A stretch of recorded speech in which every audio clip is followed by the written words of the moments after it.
Bismillahirrahmanirrahim. Kali ini kita akan membahas ekspansi kofaktor dan juga aturan Cramer. Tapi terlebih dahulu kita mengenal dulu minor dan juga kofaktor itu tersendiri. Oke, jadi misalkan ada sebuah matriks persegi A, minor dari entry AIJ itu dinotasikan dengan MIJ.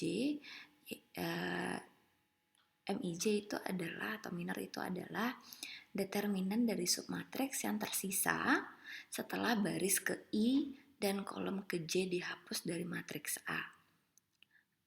Kalau kofaktor itu adalah dinotasikan dengan CIJ, itu adalah min 1 pangkat I plus J dikali minornya.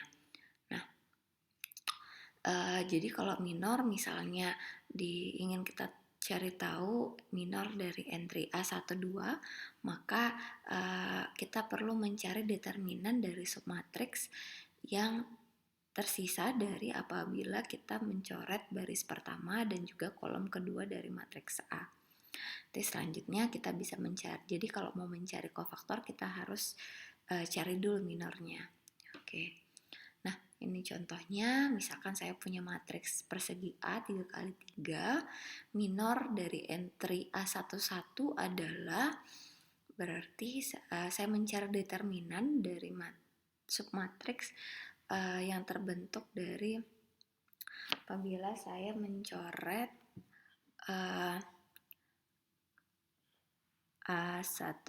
baris pertama dan juga kolom pertama, seperti itu ya.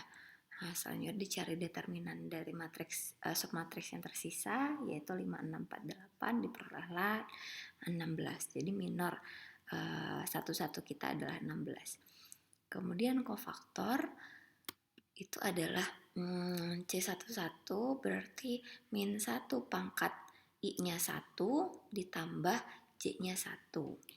Jadi min 1 kuadrat ya. Hasilnya 1 dikali minor 1 kita adalah 16. Jadi hasilnya adalah 16. Oke. Kemudian ekspansi kofaktor. Nah, jadi kita mengetahui minor dan juga kofaktor ini untuk diperlukan untuk ekspansi kofaktor, yaitu apabila kita ingin mencari determinan dari matriks A yang berordo n, itu dapat dihitung dengan mengalihkan entry-entry pada sebarang baris ataupun kolom dengan kofaktor-kofaktornya. Oke, jadi kalau misalnya mau mencari determinan matriks 2 kali 2 kan kita udah tahu ya AD dikurang BC. Nah, kalau misalnya matriks 3 kali 3 kita bisa memanfaatkan metode Saros atau bisa juga sih pakai ekspansi kofaktor ini. Seperti apa kalau misalnya yang lebih dari 3 ataupun 3 juga termasuk ya. Kita bisa memanfaatkan ekspansi kofaktor. Nah, jadi dinotasikan seperti ini. Jadi nanti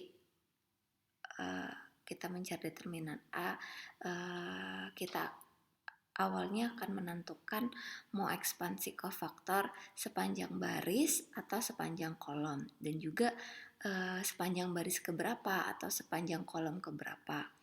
Nah, selanjutnya nanti kita akan mengalihkan masing-masing entry yang ada pada matriks tersebut dikalikan dengan kofaktornya. Ini makanya pencarian determinan menggunakan ekspansi kofaktor. Nah, kalau kayak gini, ini adalah ekspansi kofaktor sepanjang kolom ke J. Jadinya J-nya tetap. Misalnya kalian mau menentukan determinannya menggunakan ekspansi kofaktor sepanjang kolom kedua, maka patokannya adalah pada kolom kedua tersebut. Jadi kita akan mencari kofaktor dari A12, A22, A32, dan seterusnya. Nah, kemudian bisa juga kita mencari determinan dari matriks A ini menggunakan ekspansi kofaktor sepanjang baris. Nah, seperti ini formulasinya. Jadi kita akan yang jadi patokannya adalah baris ke I. Oke, mungkin akan lebih jelas di contoh. Nah, ini adalah menghitung determinan A menggunakan ekspansi kofaktor sepanjang baris pertama dari matriks A. Berarti kita akan rumusannya berarti kan determinan dari A itu berarti sepanjang baris pertama ya, berarti A11 dikali C11 ditambah A12 dikali C12 dan ditambah lagi A13 kali C13. Nah, untuk mencari C kita membutuhkan M. Nah, dicari dulu.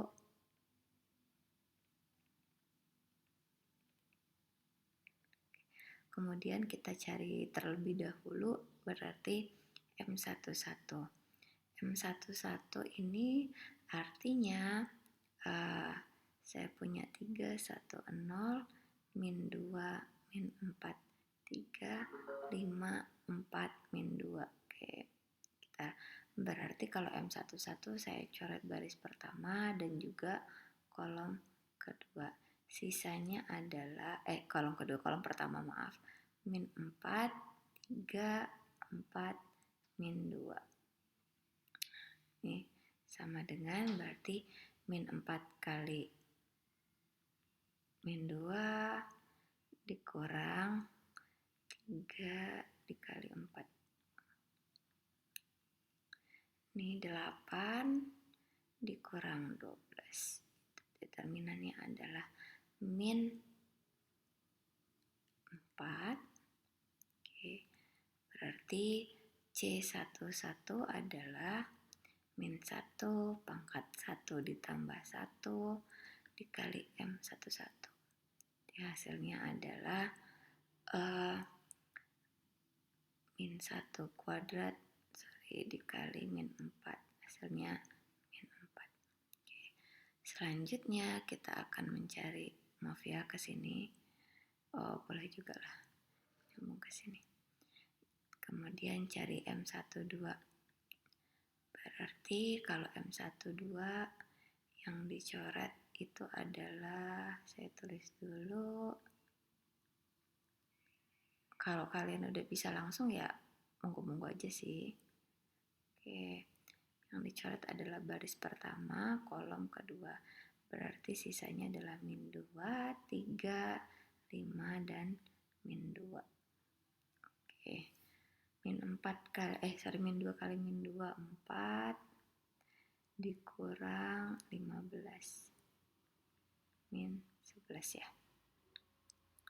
Berarti C12-nya adalah min 1 pangkat 1 plus 2 dikali M12 sama dengan min 1 pangkat 3 tetap min 1 dikali min 11 sama dengan 11. Kemudian kita mencari M13 lagi.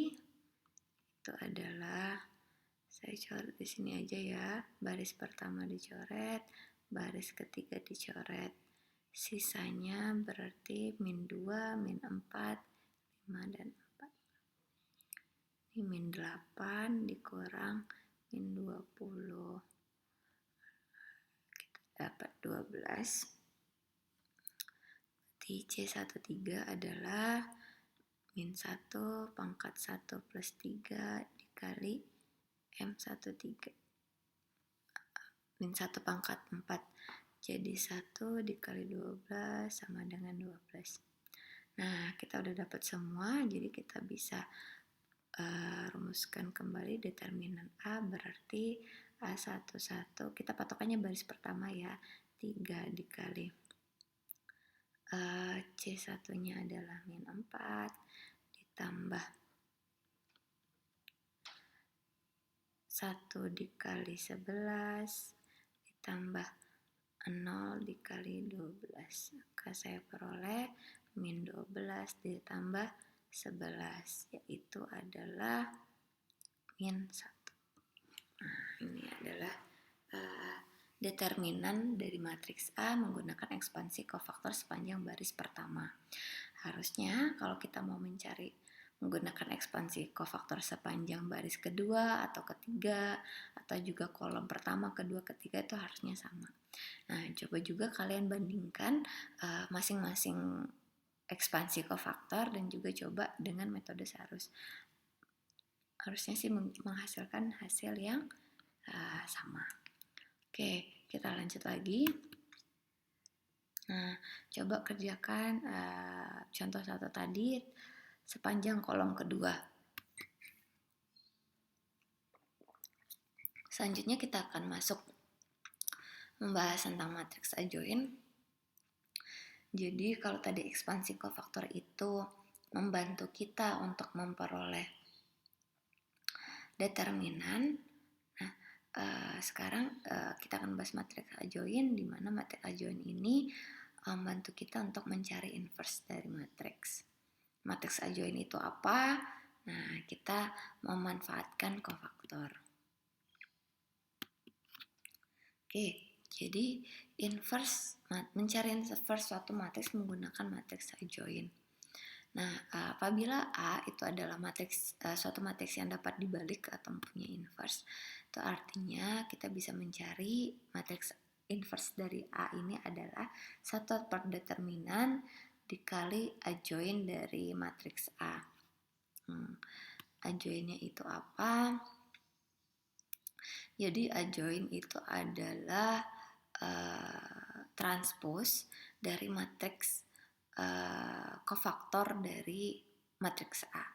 Jadi kalau ekspansi kofaktor tadi mencari determinan hanya sepanjang baris atau kolom saja, maka kalau adjoin ini kita membutuhkan semua kofaktor dari matriks A, sehingga kita susun jadi suatu matriks kofaktor namanya, kemudian kita transpose matriks tersebut dan itulah merupakan matriks adjoin kita.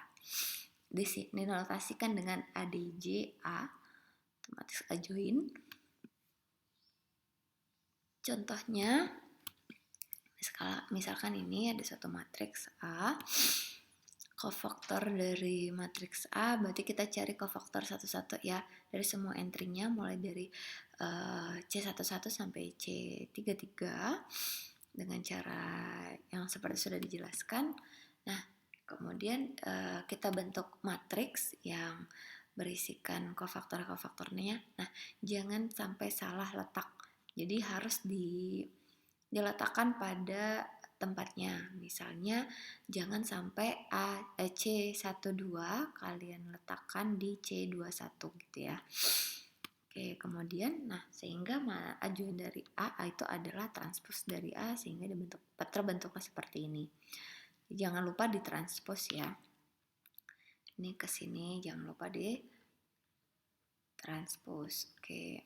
Kemudian setelah memperoleh matriks adjoin A, maka kita bisa mengalihkan nya dengan 1/determinan A. Nah, ini kalau 3x3 ya kalian bisa pakai ekspansi kofaktor, bisa pakai Sarus dan sebagainya. Kemudian tinggal dikalikan. Ini kalau mau disederhanain ya monggo, boleh-boleh aja. Malah lebih bagus. Oke.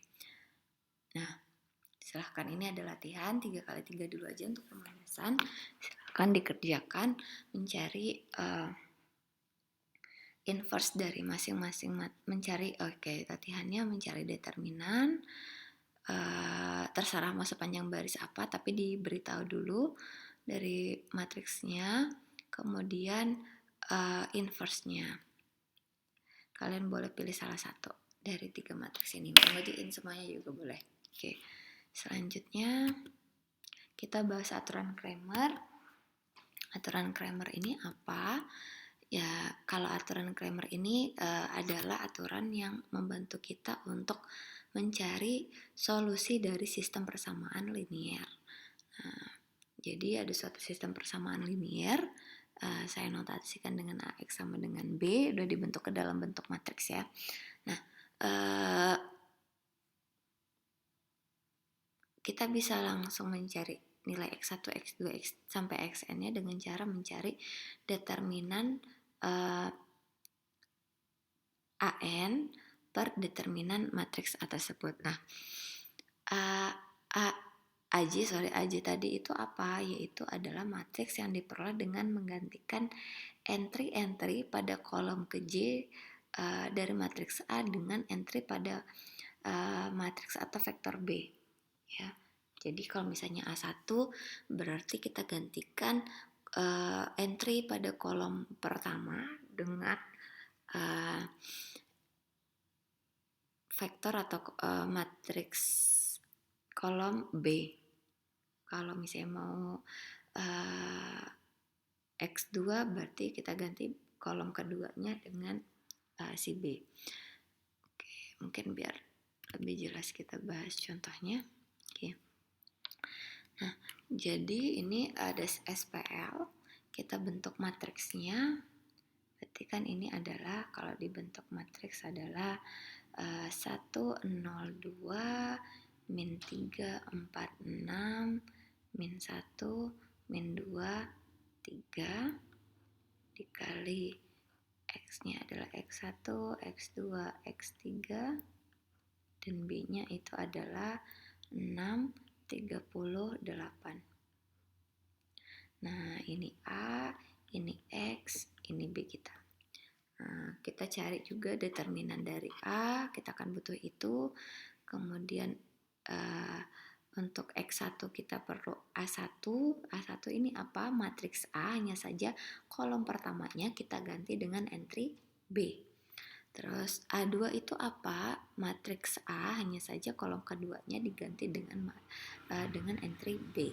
A3 juga seperti itu, berarti entry ketiganya tadinya 263 kita ganti dengan 638. Nah, seperti itu. Dicari masing-masing determinannya. Oke, silahkan dicoba determinan dari masing-masing ini. Kemudian determinan masing-masing ini nanti akan jadi X1 berarti determinan A1 per determinan A. Nah, gitu juga seterusnya sehingga diperolehlah seperti ini. Determinan A1-nya dari matriks A1 tadi adalah min 40. Nah, diperoleh ini jadi hasilnya. Jadi solusi kita adalah X1 sama dengan min 10 per 11, X2 kita adalah 18 per 11, dan X3 sama dengan 38 per 11. Silahkan dicek apakah perhitungannya ini sudah benar. Kalian coba kerjain ya. Oke. Itu dulu mungkin ya. Ini untuk soal, kalau kalian mau coba-coba silahkan pilih salah satu atau dua yang akan kalian kerjakan. Oke, kita akan